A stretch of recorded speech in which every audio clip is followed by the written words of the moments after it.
მოგესალმებით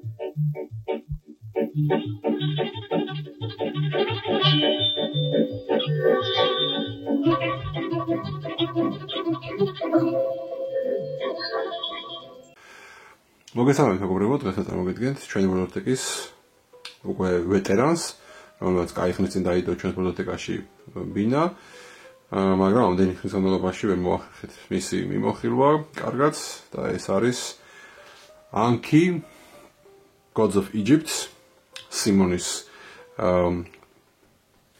ძალიან პოპულარული არია კონტროლი თამაშების ტრილოგიის ბოლო ნაწილი. მისი დიზაინერი გახლავთ, რა თქმა უნდა, ერიკ ლანგი და არტი არის ადრიან სმითის. ტრილოგია, რომელზეც მე მაქვს საუბარი, რა თქმა უნდა, აქ იგულისხმება Blood Rage-ის და შემდეგ Rising Sun-ის დუეტს დამატებული ეს მესამე თამაში, Blood Rage-ის სკანდინავიური მითოლოგია, Rising Sun-ი იაპონური მითოლოგია და Anki უკვე ეგვიპტური მითოლოგია. როგორც ხედავთ, როგორც ყოველთვის სიმონის მინიატურები არის იდეალური და თამაშიც არ არის პატარა. თუმცა შეიძლება ძალიან გადატვირთულად გაჩვენებოდეთ, მაგრამ არც თუ ისე დატვირთული წესები აქვს, წესები საკმაოდ მარტივია, მაგრამ როგორც ხდება ხოლმე ესეთ თამაშებში, როდესაც წესები მარტივია, მისი თამაშის ასე ვთქვათ დასპეცება ცოტა რთულია ხოლმე. ამ თამაში ჩვენ ეგვიპტელ ღმერთებს ასე ვთქვათ წამოვეწიეთ იმ პერიოდში, როდესაც მათი ასე ვთქვათ აღმასვლა იწყება, ნაინელა ეგვიპტური მითოლოგია შთაინთქმება რომაულ ბერძნული მითოლოგიით და ეგვიპტური ღმერთები ნაინელა ხალხს ავიწყდება, შესაბამისად ღმერთები იბრძვიან გადარჩენისთვის, ისინი ცდილობენ ყველანაირად რომ მოიხვეჭონ ასე ვთქვათ ახალი მრევლის წევრები და რაღაც მომენტში შთანთქონ სხვა ღმერთები, ხოლო ისეთ შემთხვევაში, როდესაც ღმერთებს ძალიან გაუჭირდებათ, ეს ღმერთები ერთმანეთს შეეწყმებიან, პრინციპში ეს ყველაფერი ძალიან კარგად არის ნაჩვენები, ანუ ისტორიულადაც ესე ხდებოდა, ძალიან ბევრი ღმერთი ერთმანეთს შეეწყა, მაგალითად ამუნი და რა შეეწყა ერთმანეთს და გახდა ამუნ-რა და ასე შემდეგ, თქვენს ეგვიპტის მითოლოგიის შესწავლისას ალბათ გადააწყდებით, რა თქმა უნდა დაგაინტერესებთ ეს თემა თუ არა და მოკლედ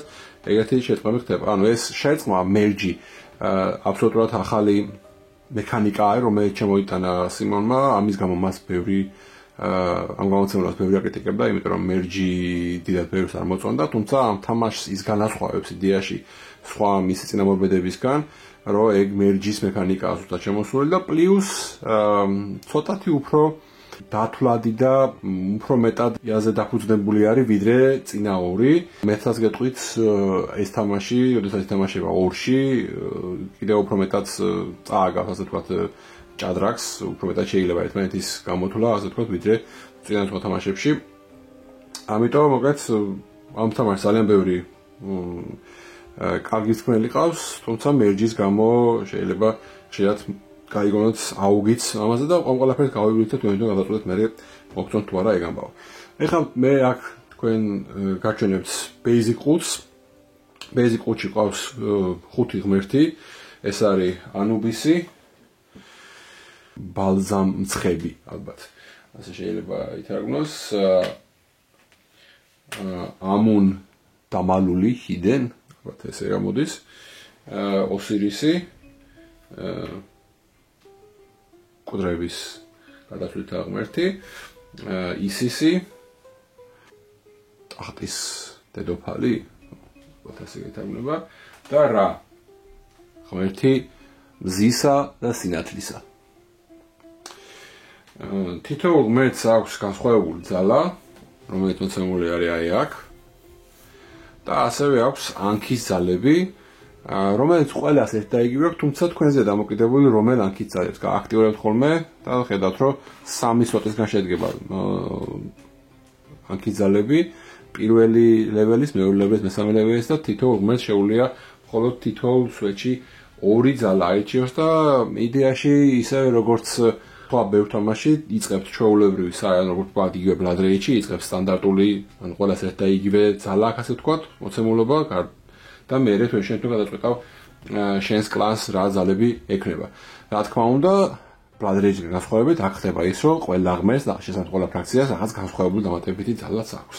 აქ გვაქვს მოცემული რუკაზე რაც უნდა ვიცოდეთ, არის ესეთი ჰექსაგონური ადგილები, რომელშიც ეტევა ერთი ფიგურა ან ერთი მონუმენტი. ფიგურა შეიძლება იყოს ღმერთის, შეიძლება იყოს ჯარისკაცის, ან შეიძლება იყოს გარდიანების და ყველა მათგანი იკავებს ერთ სლოტს. შესაბამისად, იმ სლოტში სხვა ფიგურა ვეღარ ჩარჯდება, იგივენაირად მონუმენტის იკავებს ერთ სლოტს და იმ სლოტში სხვა ფიგურა ვეღარ ჩარჯდება. დანარჩენი რაც შეიძლება უნდა ვიცოდეთ, ეს არის რომ ხმელეთი იყოფა ორ ნაწილად, არის უდაბნოს ნაწილი და არის ნოყიერი ნიადაგები, ამ მწვანე ადგილები, თუმცა რეალურად რა მხოლოდ ორ კარტს აქვს, ორი კარტისთვის აქვს მაგათ მნიშვნელობა, დანარჩენ შემთხვევაში მნიშვნელობა არ აქვს, მიწა ჩვეულებრივ, სადაც შეგიძლიათ დაიწყოთ წყლის ლოკაციებზე ვერ ჯდება ვერანაირი ფიგურა, თუ რაღაც კონკრეტული კარტი არ აქვს ამის საშუალებას და ტერიტორიები ერთმანეთს გამოიყოფა ან დინარეებით და წყლებით, ან ესეთი აქლემებით, რომლებიც რეალურად ყოფენ დიდ ტერიტორიას რამდენიმე პატარა ნაწილად.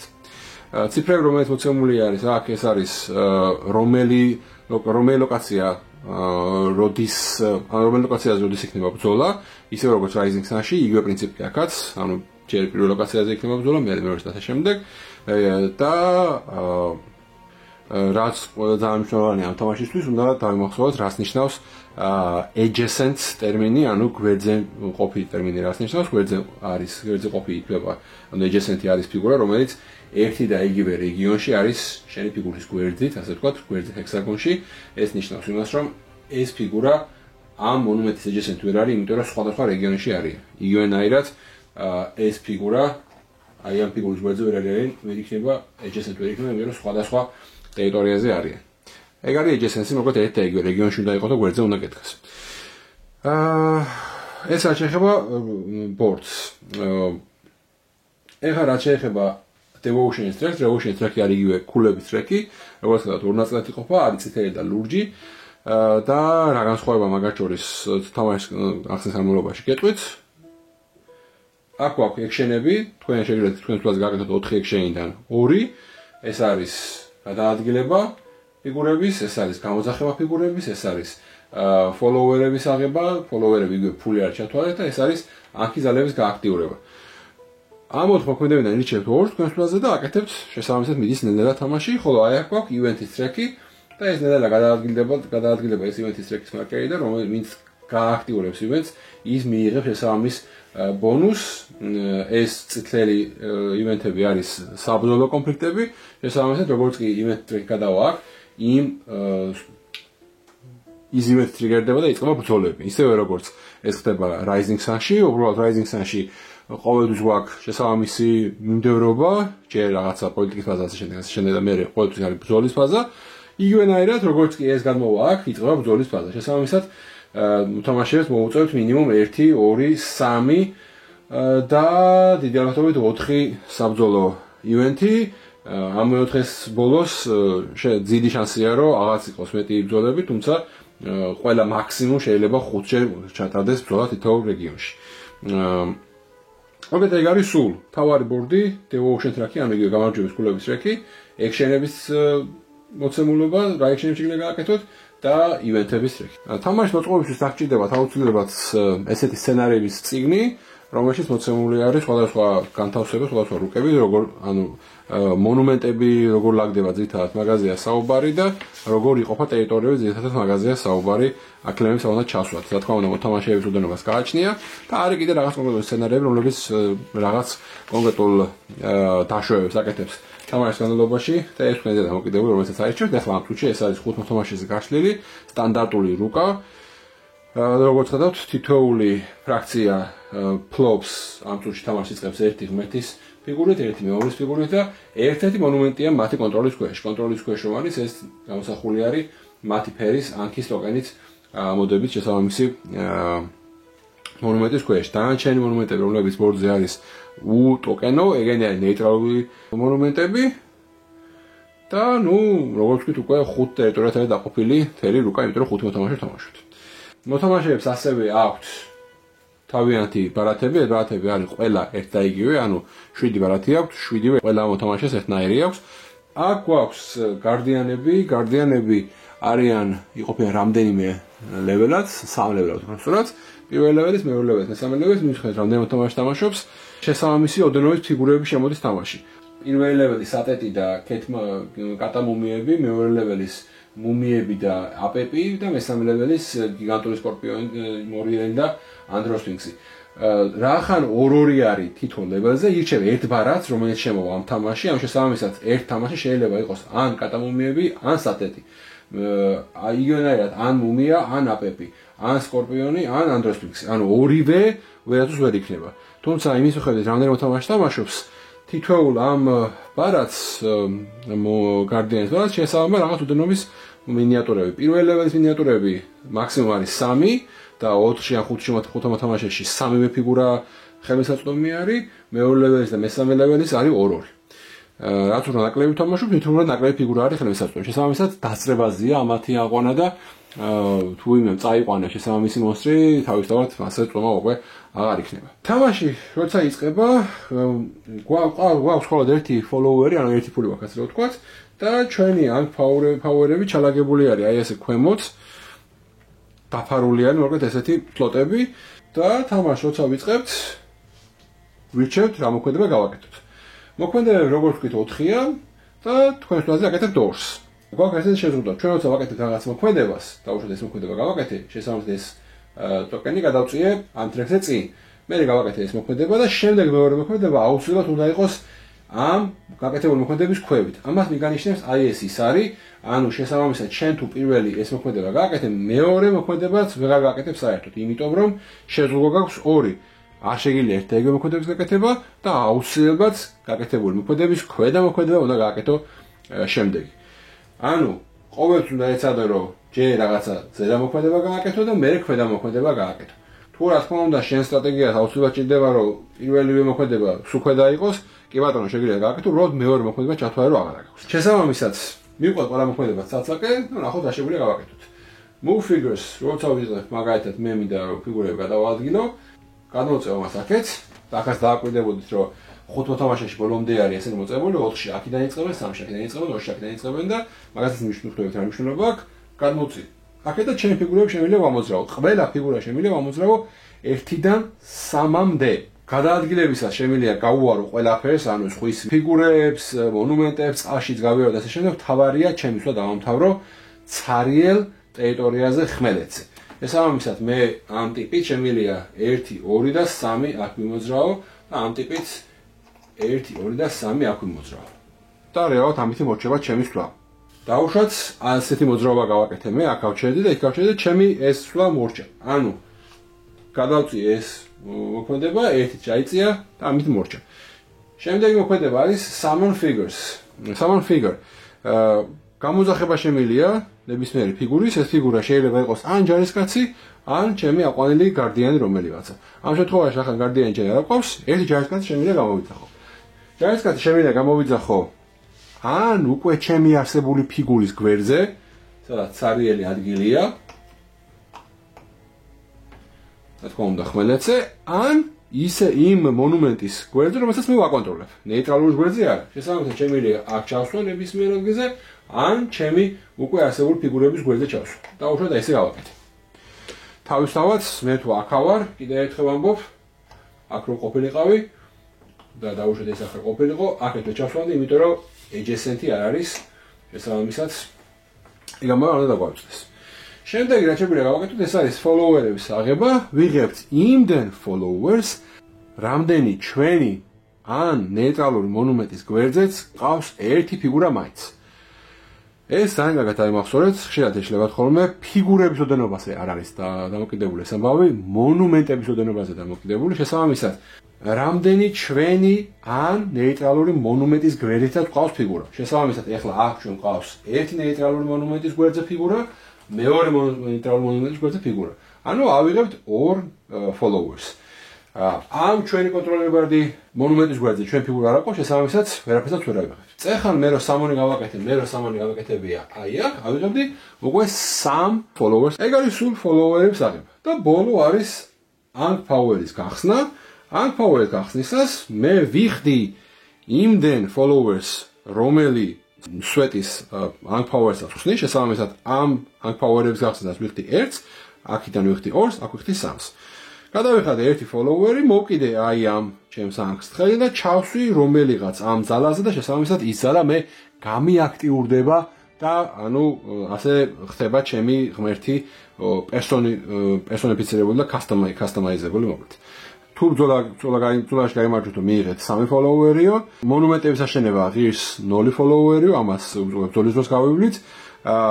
კომპლეტის დასაწყისში, ანუ როცა იწყება ბრძოლა, კომპლეტის ივენთის დასაწყისში, სანამ ბრძოლები დაიწყება, მანამდე მივიღებთ 1 followers თითოეულ რეგიონისთვის, რომელშიც ჩვენ ყავს ფიგურა, შესაბამისად ეხლა ამ წუთში 5-ვე რეგიონში ჩვენ ყავდეს ფიგურა და ვიწყებოდეთ ბრძოლა 5 ფულს მივიღებდით და ეს არის როდესაც ვიღებ followers, ანუ როცა ვაკეთებ ამ მოქმედებას, დამატებით 1 follower-ი მიიღეთ.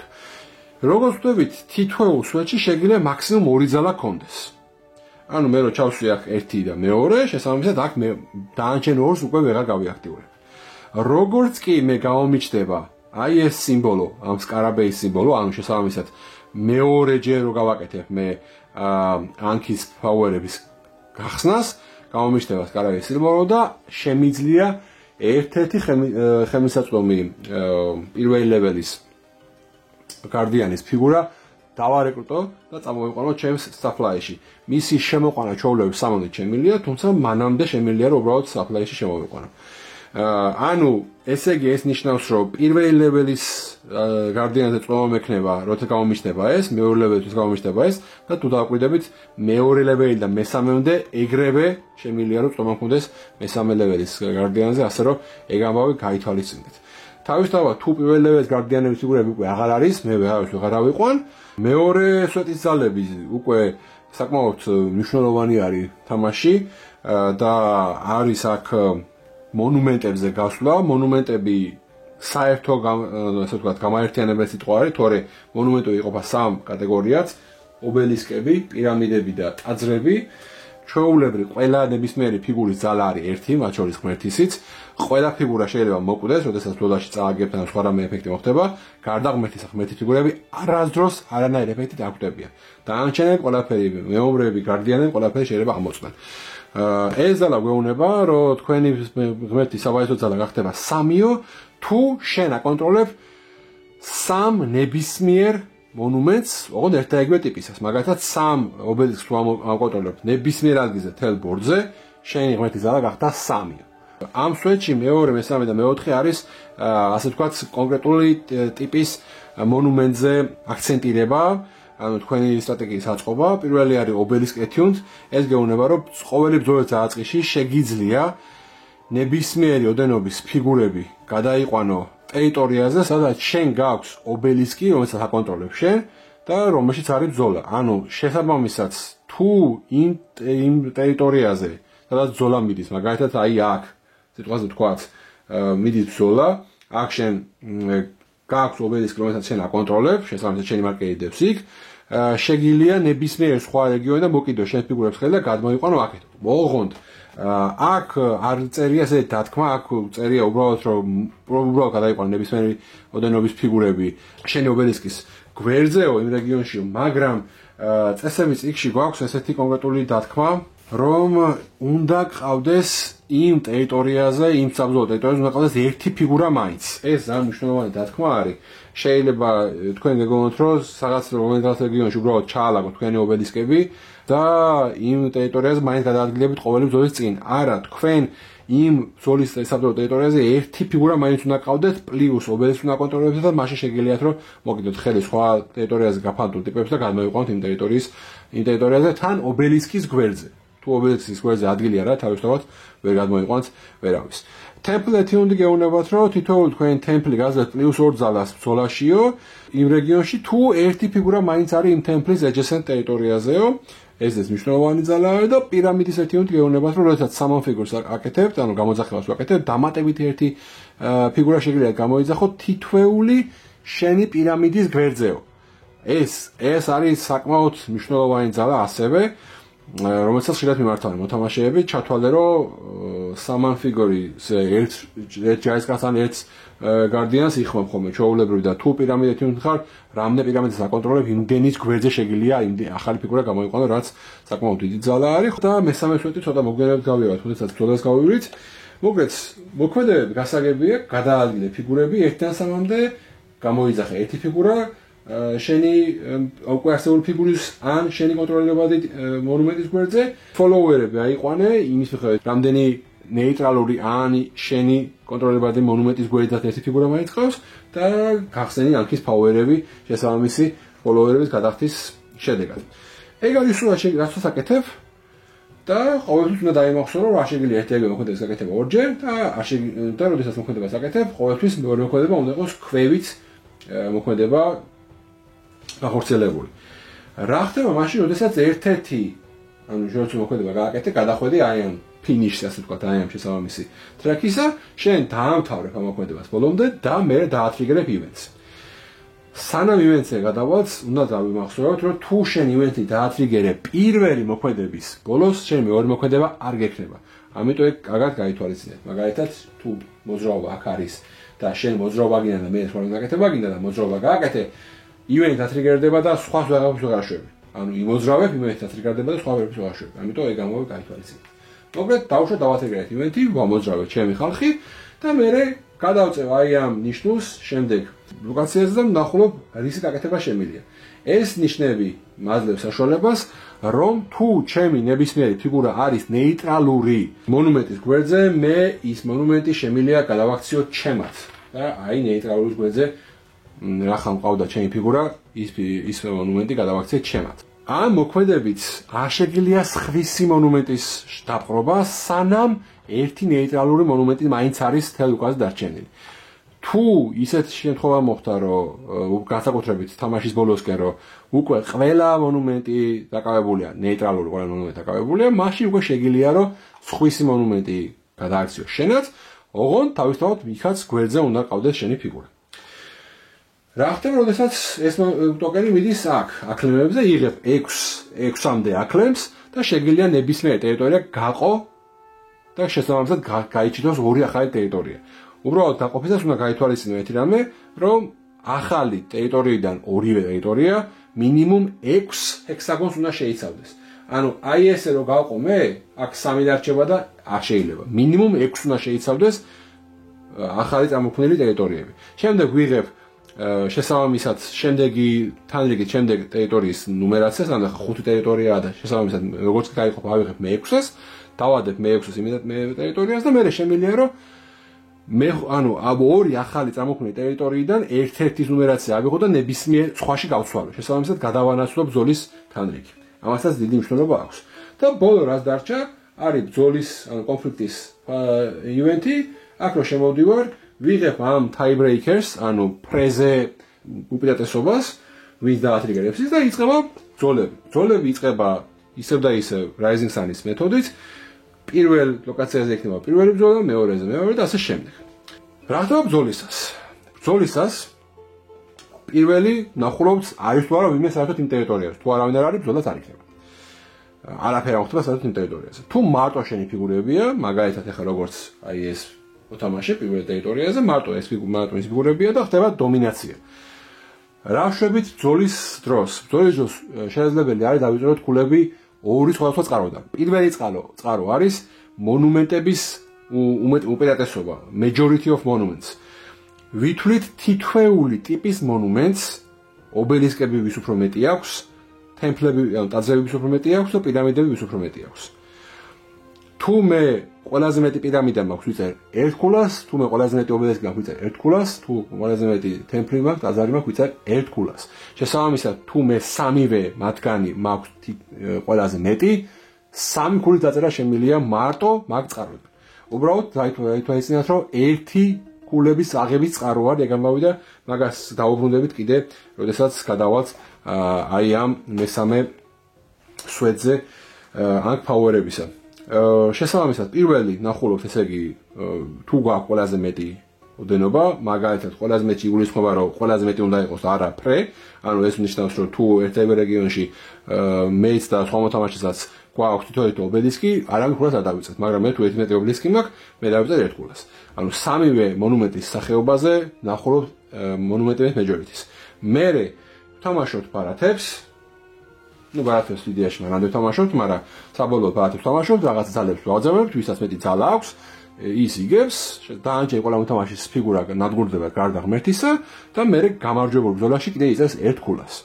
ესე იგი, ბრძოლის შედეგად ვიწევთ ხულებს ორი წყარო და ერთი მონუმენტების მეჯორიტი, მეორე ბრძოლაში გამარჯვება. თუ ჩვენ მარტო ვართ ტერიტორიაზე, მაინც ნახულობთ მონუმენტების მეჯორიტის, თუ ჩვენ რომელიმე მათგანში მაინც ვიმარჯვებთ ვიწევთ ხულას პირდაპირ და დომინაციისას პირდაპირ ვიგებთ ბრძოლას ბარათის თამაშის გარეშე, ესაბამისად კიდე ერთ ხულას ვიწევთ მაგაშიც.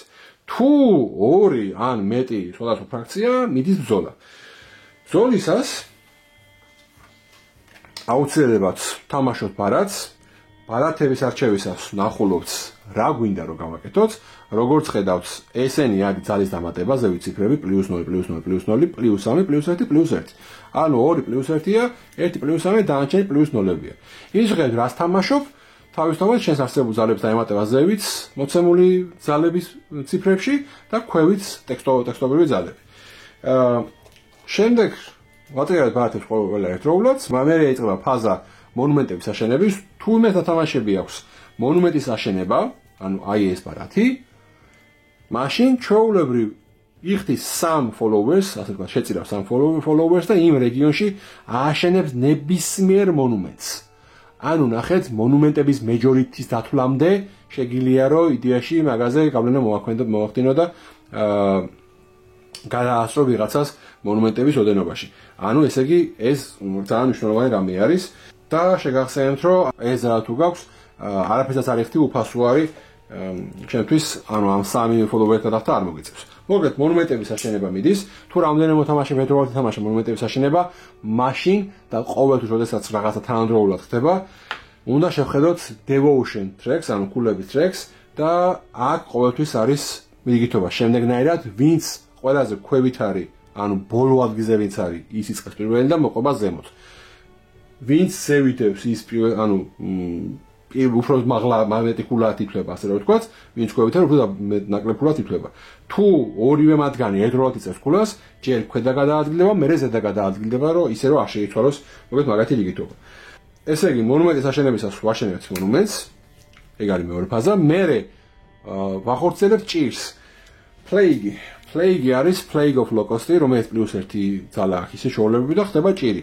ჭირიც მინერალო შემდეგნაირად ვიღებთ ფულს და ვბიდავთ ყველანი ესე ამოვატრიალებთ, ვისაც მეტი ფული აქვს, ის იგებს, ყველა დაბიდული ფული წაგებულის, მოგებულის ვარდება.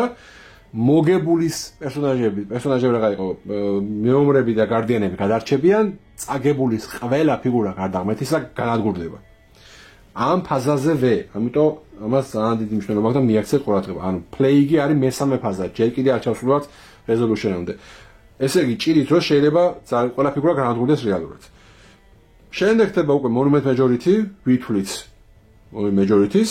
აქაც ხულები იწერება, ანუ ასე ვთქვათ, Devotion track-ის მიხედვით ქვემოდან ზემოთ და მერე უკვე არის Battle Resolution. Battle Resolution-ზე თუ შენ ფიგურები დაგჭა ასე ვთქვათ და მოგებული ხარ, ანუ ჭირი თუ არ მოხდარა, თუ ყველაზე დარჩა ფიგურები, მაშინ უბრალოდ ვამატებთ ციფრებს ერთმანეთს და ჯარისკაცების და ღმერთების და მინიმუმ გვარდიანებს ძალას ერთმანეთს და ვისაც მეტი ძალა გამოვიდეს, ის იგებს. თუ ფრე არის და ფრეზე მყოფი მოთამაშეებიდან ერთ-ერთ მაინც აქვს ტაიბრეიკერი, შეუძლია ეს გამოიყენოს ერთჯერად და თელი კონფლიქტის განმავლობაში და მოატეროს და მოიგო ბრძოლა. თუ სხვანაირი შედეგით სხვა პირობებით არის ფრე, ანუ ეს თუ არა ვინმეს ამ უკვე გამოყენებული აქ არ უნდა გამოიყენოს, მაშინ ყველა ფიგურა, ანუ ყველა მოთამაშე აგებს, გამარჯვებული არ აყავს შესაბამისად ბრძოლას. რატო თქვი მნიშვნელობა აქვს ჭირს თქო? Battle Resolution-ზე შესაბამისად შეიძლება შენმა ჭირმა თლიანად გაანადგუროს მთელი შენი არმია და რეალურად ვინც გაიმარჯვოს, იმან ერთი ჯარისკაცსაც მოიგოს. ასევე საპირისპიროთაც მუშაობს ეგ ამბავი, შეიძლება შენ მარტო ღმერთი ყავს მთელ ტერიტორიაზე, როგორც ახლა მაგალითად ამ შემთხვევაში ოსირისი არის, მას ფეხზე კიდია ჭირი იქნება თუ არ იქნება, იმიტომ რომ ღმერთის ფიგურა ყავს და რომ წააგოს მის ღმერთს არაფერი არ შეეხება. შესაბამისად მანდაც მნიშვნელოვანი არის და თან +1, ანუ ღმერთმა რო ითამაშოს ჭირი, 1+1 2 ძალა მაინც ექნება ღმერთს. შესაბამისად, ეგ ამბავსაც მაგასაც უნდა მიაქცოთ ყურადღება. ანუ Bethe resolution-ზე ხდება ეს. ასე უნდა მიაქცოთ ამას ყურადღება, რომ monument majority-ს ითვლის მარტო ის მოთამაშე, ვისაც ერთი ფიგურა მაინც ყავს ბორდზე. შესაბამისად, ჭირმა თუ შენ გაგინადგურა ყველა ფიგურა, monument majority-ში ქულას საერთოდ ვერ აიღებ. ამიტომ ეგეც უნდა გაითვალისწინოთ. მოკლედ, ასე მიდის ბრძოლა ყველა რეგიონში ცალ-ცალკე და საბოლოოდ მე უკვე დამთავრდა ბრძოლა და გავაგზავნებთ ისე შეუძლებელი მოქმედებებს. ეხლა დავუბრუნდეთ აი ამ ნაწილს.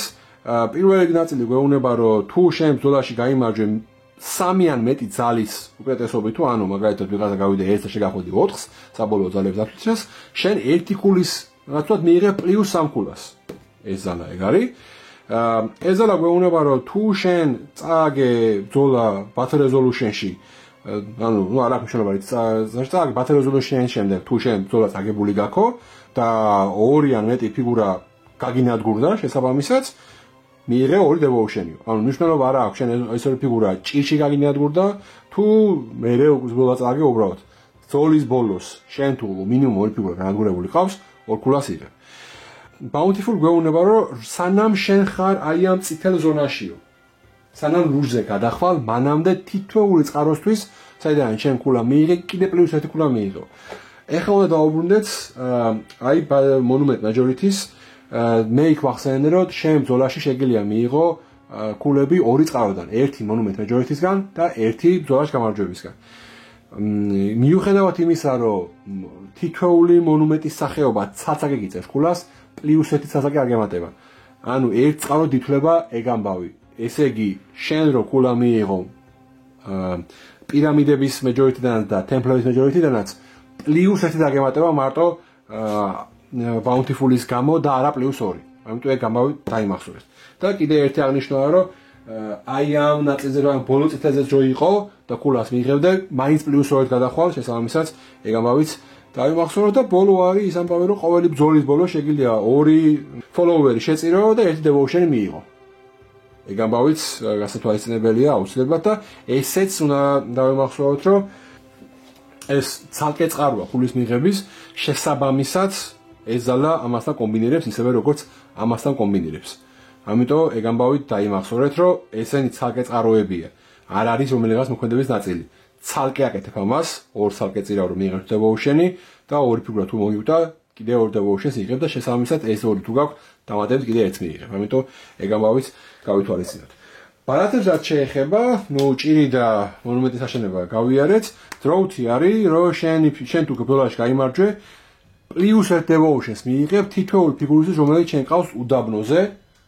ეგ ამბავი გაითვალისწინეთ, უბრალოდ ამ შემთხვევაში +1 ქულას მიიღებ მარტო ეს ბრძოლაში გამარჯვების ნაწილი არის და არა ცალკე წყარო. ეგ ამბავიც გაითვალისწინეთ. ანუ აქ +1 ფიგურაზე +1 ქულა არ გექნებათ აი ამ Bountiful-ის ძალის აღებისას. ეგ ამბავიც არის.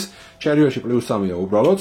Miracle გეუბნება, რომ ბრძოლის ბოლოს რამდენი ფიგურას გაგინადგურდა, იმდენი 1 devotion-ი მიიღეო. მათ შორის ჭიზეც ითვლება ეგ ამბავი და ეს კარტი ჩაულებრივ მუშაობს ამ კარტთანაც, ანუ ამ ძალასთანაც, ანუ ერთ და იგივეს, ესენი ერთმანეთს ხელს არ უშლის, ამიტომ ეგ ამბავი უნდა გავითვალისწინოთ. Flood-ზე გეუბნება, რომ სანამ ბრძოლა დაიწყება, ანუ ეს რომ ამოტრიალდება ეგრევე, იღებ 1 followers, ანუ 1 ფულს იღებ თითოეული ფიგურისთვის, რომელიც შენ ყავს მწვანე მიწებზე და Bethe resolution-ის ბოლოს მწვანე მიწაზე ყოფილი ფიგურები არ ნადგურდება თუ ჭირი არ მოხდა. ჭირი ამას ანუ ჭირიდან ერთად დაგიცავს. და ბოლო ბარათი არის Cycle of Mati, იდეაში ხდება ეს ამბავი, რომ ამბარას თამაშობ მაშინ, როდესაც გინდა რომ ნათამაშე ბარათები უკან ხელში დაიბრუნოს. სხვანაირად ნათამაშე ბარათები უკან ხელში ვერ დაიბრუნოს. სხვა არაფერი ძალა მას არ აქვს. ეგ არის სულ ბარათები, რაც თქვენ შეიძლება შევხვდეთ თამაში და ასე მიდის თამაში basically ყველა თავიდან ბოლომდე, სანამ რომელიღაც მოთამაშე არავა აი აქ, როგორც კი ბოლო ნაწილზე გადავა devotion track-ისა. ეგრევე დამთავრდება თამაში, ყისიერად მოჩება თამაში და მოიგებს ერთი მოთამაშე. მეორე ვარიანტი არის, რომ ნახეთ, ეს ფაზები წამოვა აქ, აი აქ მესამე ბრძოლის ბოლოს ხდება დამერჯვა ღმერთების. რომ თუ 3 ან მეტი მოთამაშე თამაშობს, ხდება ღმერთების დამერჯვა. ღმერთების დამერჯვა ხდება შემდეგნაირად. ქვედა ორ ადგილზე ყოფი ღმერთი ერთმანეთს ემერჯება. შესაბამისად, ორი ღმერთისგან ხდება ერთი ღმერთი და მაგას ცოტა მოგვიანებით გეტყვით კიდე რა ხდება, მოგეთ ხდება მერჯი, მერე ჩვეულებრივ გრძელდება ისევ და მეოთხე ბრძოლის ბოლოს ყველა ღმერთი, რომელიც არის წითელ ზონაში, ავტომატურად ნადგურდება და ვარდება თამაშიდან. შესაბამისად, აი ამ დროს თუ მარტო ერთი ღმერთი დარჩა ლურჯ ზონაში, საუბარი, მაშინ მოიგებს მარტო ეს ღმერთი. თუ ყველა ღმერთი წითელ ზონაში იქნა, ამ შემთხვევაში ყველამ წააგო და ეგვიპტეში ხალხი გახდა ათეიზმის მიმდევრები და თუ არაფერი მოხდა, რეალურად ბრძოლის ბოლოს უძველეს მეტი ქულა იქნება გაიმარჯვებს ის. ანუ სამნაირად შეიძლება თამაში მოიგო, ერთი ახვიდე აი ამ ტრეკის ბოლოში და ეგრევე მოჩეს თამაში, მეორე მარტო დარჩე ბრძოლაში, მეოთხე ფაზის ბოლოს და მესამე ვარიანტია რომ მეხუთე ფაზის ბოლოს, მეხუთე ბრძოლის ბოლოს თუ არავინ არ იქნება ჯერ კიდევ გამარჯვებული, ვისაც მეტი ქულა იქნება ის გაიმარჯვებს. ეხლა რა ხდება მერჯის დროს ბოლო ორ ადგილზე მყოფი ღმერთი იმერჯება როგორც თქვით, ესე იგი ბოლოს წინა ადგილზე მყოფი ღმერთის ფიგურები და მონუმენტები რჩება ადგილზე, ბოლო ადგილზე მყოფი ღმერთის ფიგურები გადის თამაშიდან, მათ შორის ღმერთიც, მონუმენტები ნადგურდება, მის კონტროლის ქვეშ მყოფი მონუმენტები ნადგურდება და რეალურად ორი მოთამაშე თამაშობს ერთი ღმერთის სახელით. უბრალოდ წინა ღმერთის ძალები ემატება ამ მეორე ღმერთს. ანუ შესაბამისად თუ ამუნი განადგურდა, ამუნის აი ეს პლანშეტი დაედება დარჩენილ ღმერთს და ამუნის ძალას იმუშავებს ჩვეულებრივად მისთვის. შესაბამისად უფრო ძლიერი ღმერთი გახდება და ეს ორი მოთამაშე ან მოიგებს ერთად, ან წააგებს ერთად. თითოეულ მოთამაშეს ექნება ერთი სვლა თავის სვლაზე. შესაბამისად ეს რას გაძლევთ? ნახეთ, მაგალითად, ჩემი სვლა როცა მოდის და მე დამერჯივა, მე ვაკეთებ ერთ მოქმედებას და შემდეგ ჩემი პარტნიორი მოთამაშეც აკეთებს ერთ მოქმედებას. ანუ მეც შემილია რომ ვიმოძრაო და მასაც შეუძლია რომ იმოძრაოს. ჩვეულებრივ შემთხვევაში თუ თქვენ არ შეგეძლოთ ერთ-ერთი მოქმედება გააკეთებიათ, ამ შემთხვევაში აკეთებთ შეგიძლიათ ერთ-ერთი მოქმედება აკეთოთ და რეალურად ეს აკეთებს იმას, რომ უფრო მარტივად შეიძლება ივენთები დაატრიგეროთ და თქვენთვის არასაკეთოდ გამოიყენოთ. ანუ მერჯს აქვს რეალურად კარგი ფუნქციაც ის, რომ შენ შეგიძლია უფრო მეტად გავლენა მოახდინო თამაშზე, თუმცა თუ ძალიან ქვევით ახარ აქ შეიძლება გაგიჭიდეს უკვე დაკამბექება, მაგრამ კამბექი საკმაოდ დიდი მომენტი არის ჩადებული მერჯიც, ხშირად მინახავს, მით უმეტეს, როდესაც თამაშობს 3 ან 4 მოთამაშე, ძალიან დიდი შანსია, რომ დამერჯილმა ღმერთმა უცებ დააკამბექოს. 5-ში ჯერჯერობით დამერჯილ ღმერთს არ მოუგია ჩვენს სესიებში, მაგრამ აი 3-ში და 4-ში ძალიან ხშირად იგებს ხოლმე. ამიტომ მაგას დიდი მნიშვნელობა აქვს.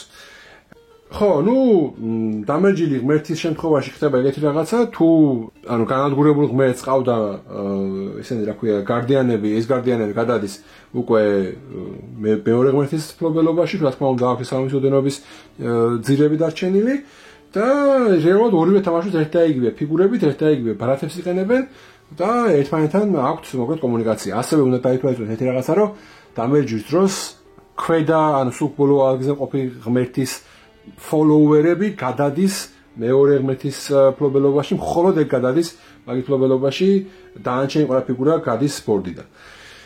Basically ეს იყო სულ, ანუ basic 5-ის წესები, მე მგონი ყველაფერი გავიარეთ, ერთადერთი დაგვჭა ღმერთის ძალები, რომლებიც ახლა შეგვიძლია გავიაროთ. ის ძალა არის ეგეთი, რომ თითოეული შენი ფიგურა, რომელიც არის მოწინააღმდეგე ფიგურის გვერდი თუ adjacent-ზე, ითვლება დაცულად ნიშნავს, რომ battle resolution-ზე ისინი არ მოკვდებიან. ისევ და ისევ ჭირი ჩვეულებრივად განადგურებს ამაც, თუმცა battle resolution-ის ბოლოს შეგიძლია რომ არ მოკვდეს. შეგიძლია რომ ჩვეულებრივად მოკვდნენ, თუმცა შეგიძლია რომ არ მოკვდნენ. ანუ რა თქმა უნდა ეს მოკიდებულია იმაზე, რა ბარათებიდან თამაშები. თუ მირექლებთან თამაშები და ინა პირიქით განადგურება ეს თამაშობ, მაშინ შეგიძლია რომ მოკვდნენ, მაგრამ ჩვეულებრივ შეგიძლია რომ არ მოკვდნენ. თუ არიან მოწინააღმდეგე ფიგურის გვერდით. ეს არის მისი ძალა. რა ძალა არის ეგეთი, რომ როდესაც სამანს აკეთებს, აქვს 3 ტოკენი, ნებისმიერი ფიგურის სამანს აკეთებს, გამოძახებას, შეუძლია ეს ტოკენი დაუდოს მას ბაზაზე, ანუ ასე პატარა მას დაუდოს და ეს ნიშნავს, რომ თუ ბრძოლაში გაიმარჯვებს იმ ფიგურით, პლუს 1 ქულას მიიღებს. ოღონდ მნიშვნელობა არ აქვს იმას, რამდენი ეგეთი ფიგურა იქნება ბრძოლაში, ანუ 3-ვე ფიგურა რომ ეგეთი რადიანტ ეფექტს იღებს და 3 ფიგურა რომ რადიანტ ეფექტიანი იყოს, ერთ ბრძოლაში მაინც 1 ქულას მიიღება. შესაბამისად, შენთვის უკრიანია რომ გადაანაწილო ეს ფიგურები სხვა ბრძოლებში და მეტი პოტენციალი კონდეს, რომ მეტი ქულა აიღო. ამუნის ძალა არის ეგეთი, რომ აქვს ესეთი ტოკენი და შეუძლია ერთი კონფლიქტის ივენთის დროს, ანუ ბრძოლაში ერთხელ არა, წლიანი კონფლიქტის ივენთის დროს ერთხელ შეუძლია ეს ტოკენი აიღოს, ოღონდ ეს უნდა გამოაცხადოს, რომ მე ვიყენებ ამ ტოკენს და შეუძლია ორი ბარათი ითამაშოს ერთდროულად და ორივე ბარათის სრული ეფექტი მიიღოს ბრძოლაში. რაც დამეთანხმებით ძალიან მაგარი ძალაა, თუმცა შეზღუდული. ანუბისის ძალა არის ესეთი, რომ აქვს სამი სლოტი და შეუძლია ნებისმიერ დროს, როდესაც მოწინააღმდეგის მეომრები მოკვდებიან რაღაც ეფექტით, შეუძლია ერთი მათგანი დაიჭიროს. ოღონდ აქ უნდა მიახსენოს ყურადღება wordings. ბრძოლაში თუ დაიყოფა სამი სხვადასხვა მოთამაშის მეომრები, შენ სამივე მოთამაშის მეომრებს წაღება არ შეგიძლია. შეგიძლია ერთი მეომარი წაიყვანო. ანუ თითოეული ივენთიდან, თითოეული სიკვდილის ივენთიდან შენ შეგიძლია ერთი მეომრის დაჭერა. შეიძლება ბრძოლაში, ბრძოლის ფაზაზე, ანუ ერთი ბრძოლიდან რეალურად დაიჭირო ორი, ოღონდ იმ შემთხვევაში თუ ერთი მათგანი მაგალითად ჭირის დროს მოკვდა და მეორე მათგანი სიტყვაზე თქვა თეორიულად battle resolution-ის დროს მოხდა. იმიტომ რომ ორივე, ანუ ჭირიც და battle resolution ცალ-ცალკე ივენთები არის სიკვდილის დადგომის. უბრალოდ ეგ ამბავით დაიმახსოვრეთ, რომ ერთი ბრძოლიდან სამ კაცს ვერ აიღებ. ერთი ბრძოლიდან მაქსიმუმ აიღებ ერთს. ერთი ჭირიდან აიღებ ერთს. და თითოეული ერთი ფიგურა, რომელიც თქვენ შენ დატყვევებული ყავს, პლუს ერთი ძალა შენი ღმერთისთვის. ანუ ეს ნიშნავს, რომ აი აღარ ჩაალაგებ სამ სხვადასხვა მეომარს, პლუს ერთი ძალა შენთვის, შენი ღმერთი შეიძლება პოტენციურად 4 ძალიანი გახდეს. სხვა მოთამაშეებს შეუძლიათ ეს შენი ფიგურები, თავის ფიგურები დაებრუნონ უკან, 3-ს როცა გააკეთებენ, 1 პლუს გადაგიხდიან შენ და დაებრუნებენ, შეუძლებენ მებრძოლს თავიანთ საფლაიში და შესაძლოა გამოიყვანენ პირდაპირ ბორდზე. და ბოლო დარჩა ოსირისი, ოსირისი აქ ეგეთი საინტერესო ძალა, თუ შენ წააგებ ბრძოლაო, შეგიძლია იმ ტერიტორიაზე, სადაც შენ წააგებ ბრძოლა, იმ რეგიონში ჩადგა ერთი მიწისქვეშეთის ტოკენი. ესე გამოიყურება 3 მიწისქვეშეთის ტოკენი გაქვს და შენ ჩადო ერთ-ერთი მიწისქვეშეთის ტოკენი იმ ბრძოლაში, სადაც წააგე, ან თუ სამი უკვე შემოყვანილი ყავს, შეგიძლია გადაანაცვლო, გადაადგილო და ეგ მიწისქვეშეთის ტოკენი ითვლება ტერიტორიად, რომელიც არც მიწა, არც წყალია, მას იმ ტერიტორიაზე ვერავინ ვერ შევა, ვერც ტემპოს ვერ ააშენებს, ანუ ვერაფერი ვერ მოხდება იმ ტერიტორიაზე, შენი მიწისქვეშეთის ტოკენია და იქ შეგიძლია, როდესაც 3-ს გააკეთებ, დამატებით ფიგურა გამოიყვანო იქ. ჩათვალე, შენთვის არის პირამიდ ეთიუნდის ვარიანტის ძალა გაქვს რა, რომ 3-ს ვაკეთებ, დამატებით ერთი ფიგურა შეგიძლია გამოიყვანო იქ. შეგიძლია გააკეთო summon chains უძახიან, ეგ ნიშნავს, რომ შეგიძლია პირველი ანუ გამოძახება გააკეთო Underworld-ის ტოკენზე და მეორე გამოძახება, ანუ ჩვეულებრივ აი აქედან მოსემული გამოძახება გააკეთო უკვე იმის გვერდზე. იგივენაირად ხდება პირამიდაზეც, მე თუ პირამიდეთი უნდივარ და გამოვიძახე პირამიდის გვერდზე, მეორე ფიგურა შემიძლია უკვე ამის გვერდზე გამოვიძახო. ეს ამისად ეგ სტრატეგია არის თქვენი. მოკლედ ეს იყო სულ ანქის God of Egypt-ის basic 5. იმედია მოგეწონათ.